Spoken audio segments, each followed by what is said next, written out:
বলেন, ভবিষ্যতে কিছু বললে বলবেন ইনশাআল্লাহ। অতীতে কোনো ভালো কিছু করতে পেরেছেন সেটা বলতে গিয়ে বলবেন আলহামদুলিল্লাহ।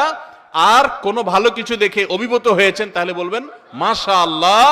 এবং কোনো কিছু দেখে আশ্চর্য হয়ে আল্লাহর পবিত্রতা জ্ঞাপন করছেন বলবেন সুবহানাল্লাহ। উপরে ওঠার সময় পড়বেন আল্লাহু আকবার, নিচে নামার সময় বলবেন সুবহানাল্লাহ। এই বলাতে দুইটা লাভ হবে। এক হলো এই প্রত্যেকটা শব্দ উচ্চারণের কারণে আপনার আমলনামাতে সওয়াব যুক্ত হবে।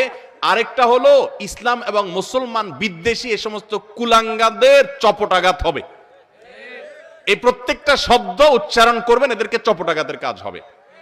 এরা এদেশের গণমানুষ বিরোধী। এদেশের শতকরা বেশ ৯৯% মানুষ, যেই ধর্মের মানুষই হোক না কেন, প্রত্যেকটা ধর্মের মানুষ তার ধর্মীয় সংস্কৃতিকে আগলে রাখে, শ্রদ্ধা করে, এবং এই সম্মিলিত প্রচেষ্টা আমাদের সংস্কৃতি বেড়ে উঠেছে। এরা সেগুলোর দুশ্মন।